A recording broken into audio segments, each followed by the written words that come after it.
안녕하십니까. 혜원입니다. 혜원의 불교 현대적 응용하기 40번째. 오늘은 우리가 지난번에 그 일주문, 천왕문, 또 불의문에 대해서 설명을 해드렸잖아요.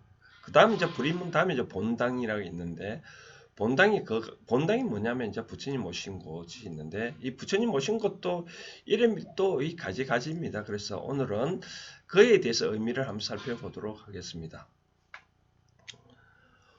먼저 대웅전 여러 가지 이름이 있는데요. 본당 이름이 보면 대웅전이라 있고 대웅보전, 대적광전, 뭐 원통전이라는 이름이 있는데 각각 살펴보면 먼저 대웅전이라는 의미를 보면 이 원래 대웅은 우리 산스크리트에 보면 마하비라 홀이라는 게 있는데요. 마하비라 홀이라는 말은 마하라 말은 우리가 뭐 마하반야 바라무기를 크다는 뜻이잖아요. 큰 우리 대웅 이 웅이란 말은 우리가 영웅할 때 그런 게 아니에요. 뭐 우두머리 그런 뜻이잖아요. 그죠? 불교에서 최고 우두머리는 누구예요? 부처님이잖아요. 그러다 보니까 여러가지 큰 용을 모신 곳이라 해가지고 대웅전인데 뭐 어느 절에 가든 대웅전이 대부분 다 있잖아요. 여기 봐도 모사철인데 대웅전이라는 글자가 있다가 보면 다 부처님을 모신 곳이 바로 대웅전이다. 그런 의미인가? 그런 의미입니다. 그래서 그러면 우리가 이 대웅의 의미가 한편으로는 뭐 우리가 한웅을 의미를 할 때 한웅을 모시지 않고 뭐 부처님 모시다 해서 환웅전을 해야 되지 않냐는 게 하는데 원래는 뭐 우리가 한웅이는 보다는 불교에 처음 들어올 때는 우리가 신라시대 있잖아요. 신라시대 보면 그 대웅전은 말이 거의 없고 뭐 금당이라는 표현을 하는 거예요. 금당 제가 또 일본에 가보더라도 부처님 그 본당을 대부분 금당이라는 표현을 하는 것 같더라고요. 금당.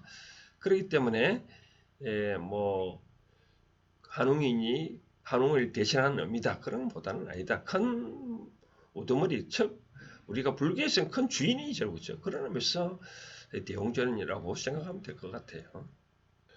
그다음 이제 대웅전에 하면 내부에 보면 이제 협시불이라는 게 있는데 협시란 뭐냐? 협자는 이제 옆구리 협자잖아요. 자, 옆에서 시봉하는 부처님인데 부처님 여러 가지 제자 중에 문수보살과 보현보살이 있잖아요. 그래서 문수보살은 지혜를 상징하고 보현보살은 덕을 상징하는데 우리가 대웅전에 가보면 이렇게 부처님 가운데 두고 왼쪽에 문수, 오른쪽에 보현보살을 같이 문수, 보현보살이 바로 부처님을 모시고 있다. 그런 형상을 하고 있습니다. 그래서 그 다음 또 대웅전에 관련된 거 보면 여러 가지 그 그림이 있잖아요. 뭐 수미단, 신중단인데 가운데 있는 부처님 뒤에를 여러 가지 형상되어 있는 것을 수미단이라고 또 우측에 우리 신중단을 모시고 되어 있고 좌측에 영간을 모시고 해서 영단이라고 하는데 각각 수미단과 신중단 또 영단에는 각각 또 이런 탱화도 있습니다. 그래서 탱화를 보면 거기에 대한 맞는 형상을 하고 있습니다. 그래서 탱화도 한번 자세히 보시면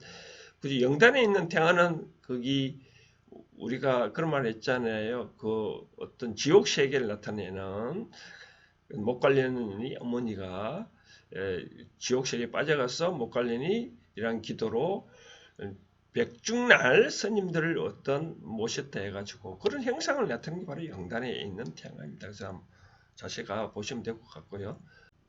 그런데 모든 대웅전 안에 이와 같이 부처님을 모시고 있는 건 아니라 그 통도사 대웅전에 가보면 이 현판도에 대웅전이 나와 있고 금강계단에 나와 있는데 여기에는 부처님 상이 없습니다. 왜냐하면 이 통도사 뒤에 진신사리가 모셔져 있기 때문에 어느 사찰이든 부처님 사리, 즉 부처님 진신사리가 있는 곳은 별도로 형상화하지 않습니다. 왜냐하면 부처님 진신사리 그 자체가 부처님을 나타내기 때문에 또다시 형상화한다는 것은 의미가 없기 때문에 이와 같이 부처님을 모시고 단지 뒷면에 가보면 이와 같이 유리로만 돼 있고 뒤에 진신사리 탑을 볼 수 있도록 그냥 이렇게 유리만 해놓은 것이 있습니다.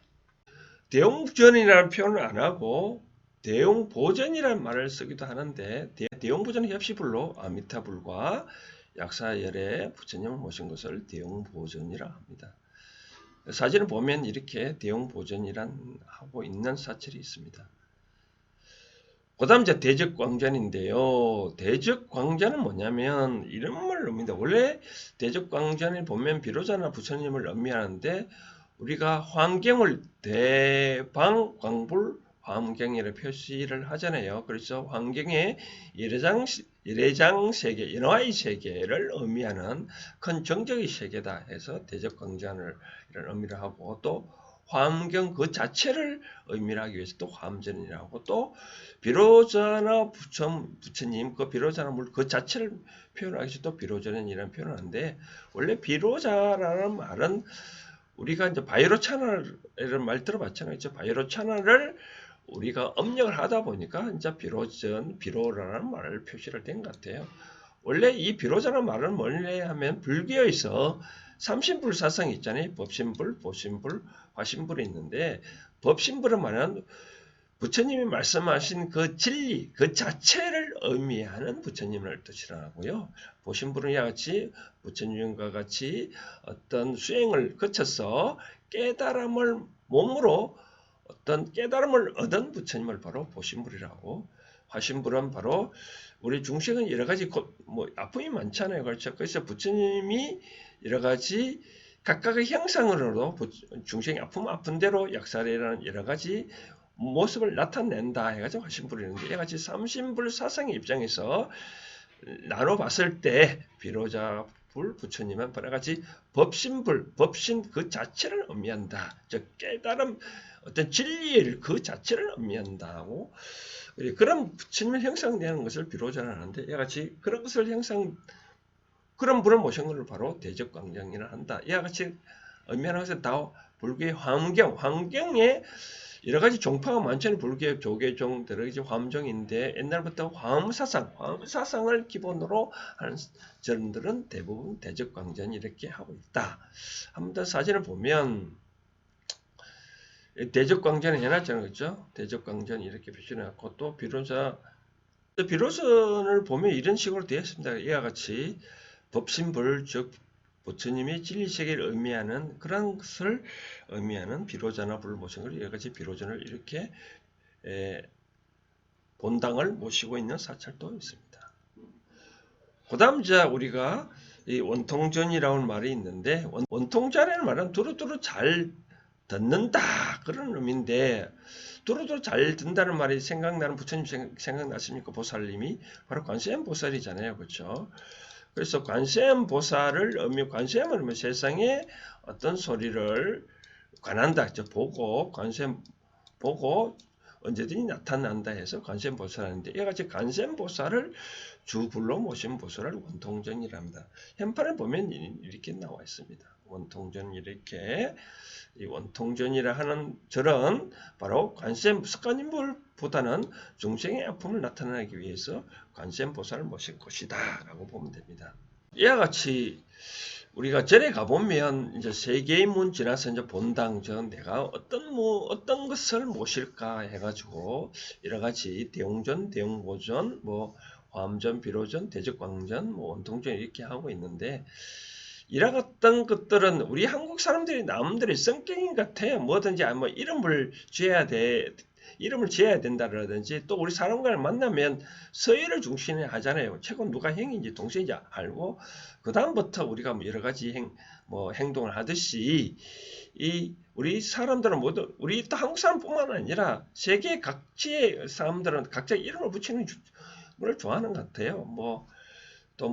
각종 보면 별에도 여러 가지 이름 짓고, 꽃도 여러 가지 이름도 다 알고 그러잖아요. 사람이 여러 가지 의미를 부여를 하는 것 같아요. 그래서 우리가 이런 여러 가지 정각이 있을 때 제가 아까 말씀드린 그런 것들을 의미하고, 대웅전은 그렇게 모시고 있는 분이고, 대적광전 비로자는 부처님이구나, 원통전은 관세음보살 모습이구나, 그렇게 딱딱 알고 보면 또 다른 어떤 의미를 느낄 수 있지 않겠느냐, 바로 그런 차원입니다. 현대적 불교 응용차원에서 이렇게 말씀을 드리는 것은, 우리가 모든 것이 알면 아는 만큼 보인다 그러잖아요. 어떤 여행을 가더라도 그냥 가지 말고 그 지방의 어떤 내력을, 어떤 역사를 공부하고 가면 뭐라도 또 새롭게 나한테 와닿는 게 있거든요.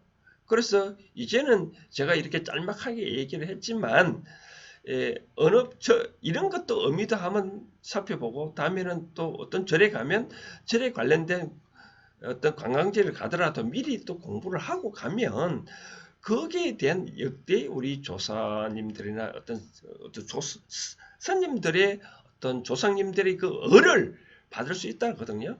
우리가 교회, 절, 다른 종교 등등 표현할 때 종교는 저 깨달은 최고의 가르침을 배우는 바로 그런 곳이잖아요. 그렇죠. 우리가 뭐 절에 가더라도 하나하나 뭐든지 하나 얻어 오겠다. 그냥 벌로 가는 것보다 제가 항상 뭐 엄양이론할 때 뭐 개나 어떤 말은 그 벌말, 벌개, 덜개가 되면 안 된다. 좀 괴롭다 하잖아요. 그렇죠. 주인을 잘 만나야 어떤 말이나 개는 주인을 잘 만나야 행복하듯이 우리 또 사람이 나의 주인 내가 이렇게 스스로 참다운 주인이 되려면 그렇게 가서 볼로 보지 말고 나름대로 가서 하나 좀 공부를 하고 가면 좋지 않겠냐. 바로 그런 차원에서 이렇게 계속 영상을 만들어 보고 있는데 다음에는 또 이 절에 가면 또 뭐가 어떤 정각들이 있는지 또 그런 정각들에서는 또 사람들의 마음을 어떤 마음을 갖는지 한번 또 살펴보도록 하겠습니다.